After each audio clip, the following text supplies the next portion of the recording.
Bom, pessoal, prosseguindo aqui nos exercícios resolvidos sobre contadores, agora nós vamos para o exercício 825. Esse exercício aqui também, ele lembra aquele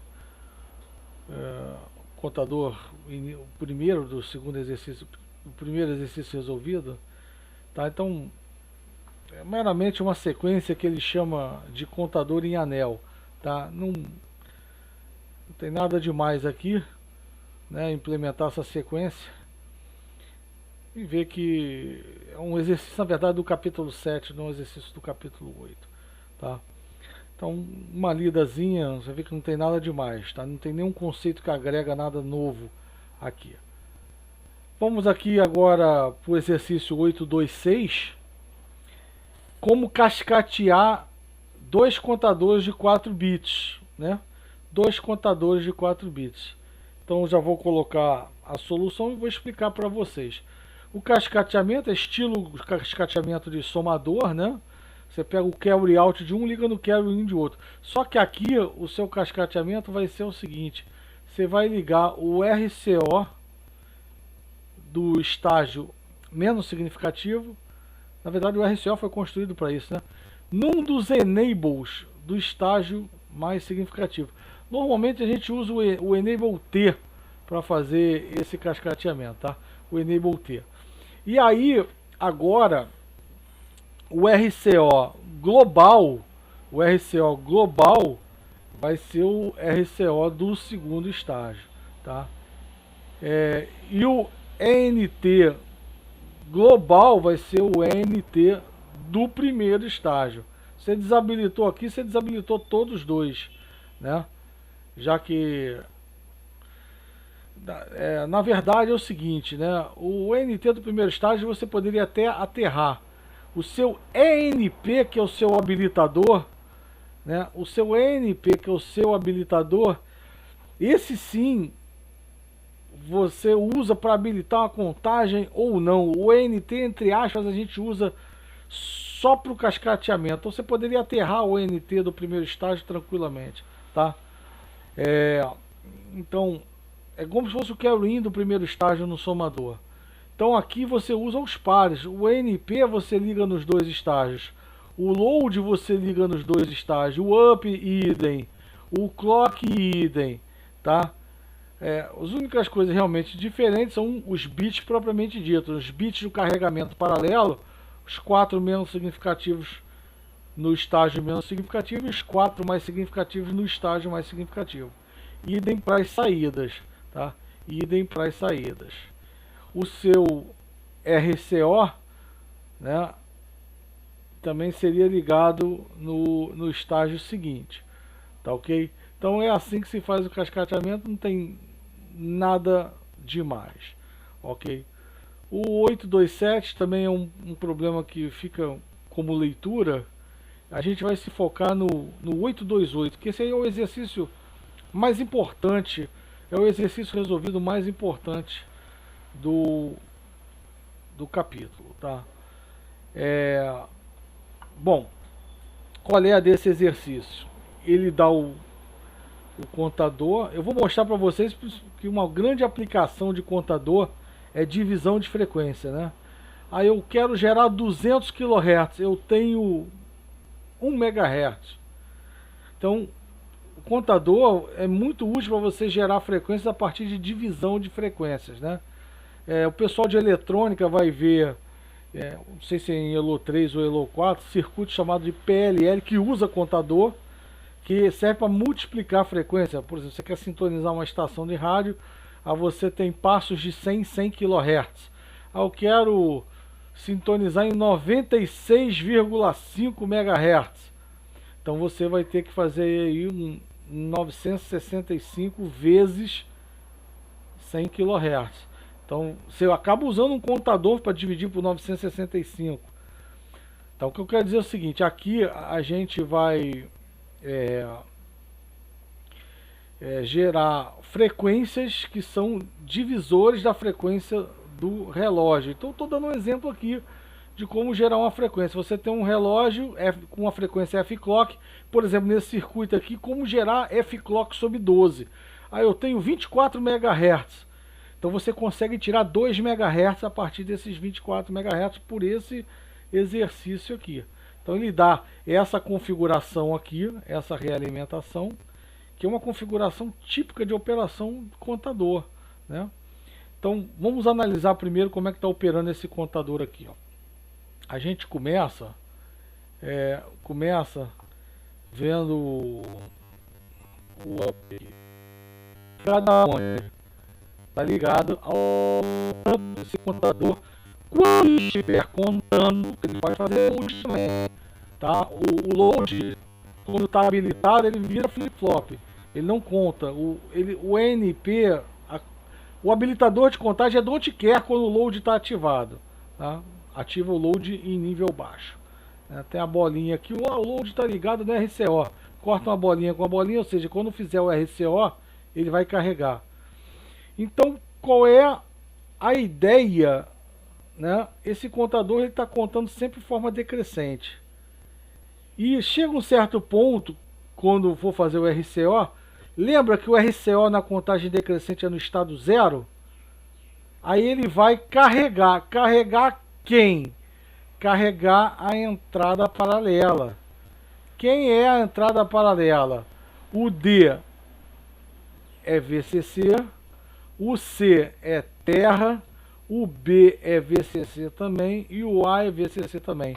1, 0, 1, 1, 11. Então quando ele dá o load, ele carrega 11. E aí vai contando, 11, 10, 9, 8, 7, 6, 5, 4, 3, 2, 1, 0. Load. 11, 10. Então a contagem dele é módulo 12, já respondi o item A. Qual é o módulo de contagem? 12. Ele conta de 11 para 0, 11 para 0, 11 para 0, sem parar, tá? Ou seja, aí já no slide, qual vai ser o comportamento dos bits do teu contador? Então esse aqui é o QD, QC, QB, QA, né? QD é o mais significativo, QA é o menos significativo. Vai ser esse comportamento. Quando chegar aqui no 0000, eu vou fazer o load. Aí no estado seguinte vai ser esse. E vai nessa sequência. Esse, depois esse, depois esse, depois esse. A sequência aqui é de cima para baixo, tá? E aqui no caso você volta lá para cima direto, tá? Então essa é a sequência da contagem. Qual é o comportamento dos bits? Se você olhar, você a cada 12 clocks, o seu QA, ele vai ficar um clock em nível alto, um em nível baixo, um em alto, um em baixo, um em alto. Então você vai ter 6 repetições, 6 repetições aqui do sinal. Se você botar num osciloscópio, é como se você tivesse 6 clocks, 6 pulsos em QA, né? 6 pulsos. Qual é a frequência de QA? F-clock sobre 2. Se são 12 pulsos de clock para ter 6, você está dividindo essa frequência por 2. Então a frequência do QA é F-clock sobre 2. E o que ele chama de duty cycle, ou seja, ciclo ativo, é 50%, ou seja, 50% em nível alto, 50% em nível baixo. Já o QB, né, você vai ter 3 períodos durante 12 clocks. Se você tem 3 períodos durante 12 clocks, a sua frequência é F-clock sobre 4. Também o ciclo ativo é 50% também, né? Metade nível alto, metade nível baixo. Agora eu já vou responder 2 itens aqui. E o QC e o QD? Se você botar um deles no osciloscópio, você vai saber quem é, se é o QD ou o QC? Não, não vai saber. Por quê? Porque todos os dois ficam 4 períodos em nível alto, 4 clocks em nível alto e 8 em nível baixo. Esse aqui fica 4 em nível alto, depois fica esses 4 mais esses 4 em nível baixo. Olha aqui na página seguinte. São formas de onda idênticas, tanto QD quanto QC. Se você for decompor a série de Fourier, só vai variar uma fase. Como é que você sabe quem é o QD e QC? Se botar sozinho na ponta de prova, em um único canal no protoboard, você não sabe quem é quem. Eles são iguais, totalmente iguais, tanto QD quanto QC. Olha só, totalmente iguais. Vocês só vão saber quem é um, quem é outro, se colocarem em 2 canais ao mesmo tempo. Aí você sabe que o que dá o pulso primeiro é o QD. Tá? Eles são formas de ondas idênticas, porém defasadas de 120 graus, que é 1/3. Então a série de Fourier deles daria, do QC, por exemplo, seria, a frequência seria f clock sobre 12, né? Então eu vou chamar de ômega igual a 2π f clock sobre 12, tá? Então seria um somatório de AI cosseno de K ômega I, né? Onde aí são os múltiplos de f clock sobre 12, mais um φ. Esse mais um φ seria o QD. E o QD seria só acrescentar aí os 120 graus. Tá? Seriam os AI seriam os mesmos. Tá, ok? Então são formas de ondas idênticas, porém defasadas de 120 graus. Bom, vamos voltar agora para as perguntas, né? O módulo de contagem 12. Já viu que de 11 até 0. Bom, então vai ter na PDF, eu vou botar vários contadores com realimentações. E aí eu vou variar. Vai ter um exercício na lista também. Vou variar as lógicas do load, do clear 5 e por aí vai. As frequências de QD, QC, QB, QA, já vimos que QD é f clock sobre 12, QC também é f clock sobre 12, QB é f clock sobre 4, QA é f clock sobre 2. Aqui o ciclo ativo a gente já viu que é 1/3, 1/3, meio e meio. Letra D, os sinais que são iguais são QD e QC, né? A defasagem de 120 graus.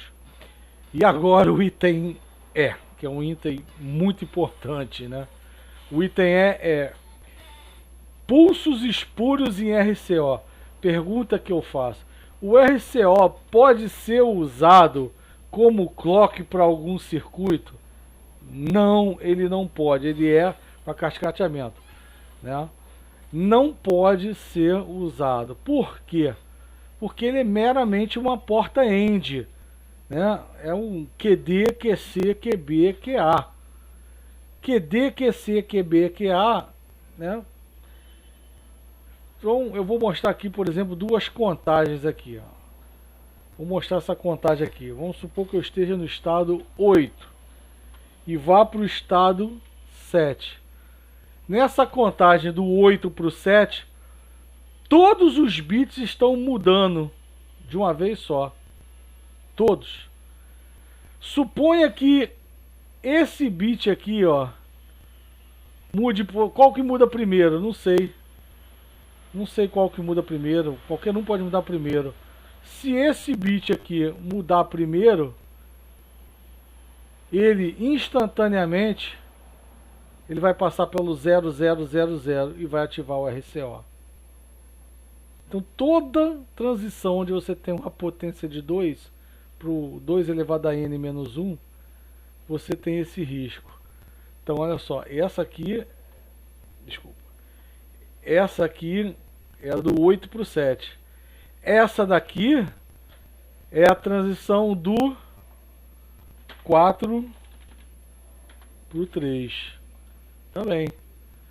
Essa aqui é sempre o mais à direita aqui tem mais probabilidade de acontecer, tá?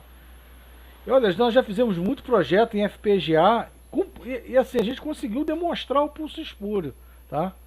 Então é o mesmo problema que vocês tiveram com debounce, pulso espúrio é uma realidade, tá? Então esse terceiro caso aqui é qual variação? É a variação do 8 para o 7, aquela do 4, desculpa, aqui é 8 para o 7, agora do 4 para o 3, tá? E o último aqui é a variação, eu escrevi errado ali, é a variação do 2 para o 1, tá? Então 3 possibilidades de pulso espúrio. Aí eu lhe pergunto, poxa, vamos supor que você queira programar uma frequência, né? Então eu quero programar a frequência F clock sobre N. A pergunta que eu faço, aí vocês dêem um pause para pensar antes de eu dar a resposta. Basta botar o N-1 na entrada do contador, certo ou errado? Aí dá um pause. Deu um pause. Aí vocês vão ver que em metade dos casos funciona, né? Qual metade dos casos? Se você for pegar o QD, por exemplo, o 7 para o 0 não funciona, só funciona do 8 até o 15, né? Porque se você botar do 7 para o 0, o QD vai ser sempre 0. Nunca não vai ter uma onda ali para você acionar algum circuito, um clock para um circuito seguinte no QD. Ah, o QD e o QC são limpinhos, sem pulso espúrio? São. Mas você não consegue garantir que vai funcionar sempre. Qual é a única forma de onda que vai ter um pulso exatamente a cada N clock, se você botar o N-1 ali na entrada do load? É o RCO. Mas qual o problema? Qual o problema? O problema é... Bom, então, o que eu posso fazer para garantir que vai funcionar com todos os N's? Mas eu quero que seja uma frequência sem pulsos espúrios. A gente poderia limpar o RCO. Como é que a gente pode limpar o RCO? Sincronizando ele, né? Então, pega esse circuito aqui que eu coloquei aqui. Pega um clock, bota o RCO na entrada D, ou seja, então como é que a gente faz para limpar o RCO?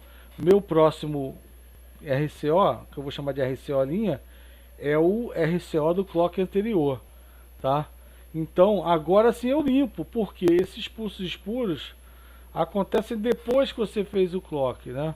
Então quando você deu o clock, o RCO, né, por exemplo, aqui eu tenho o RCO.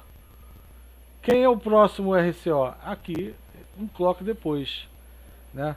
Então esse cara aqui, ele já aconteceu, ele vai ser limpo.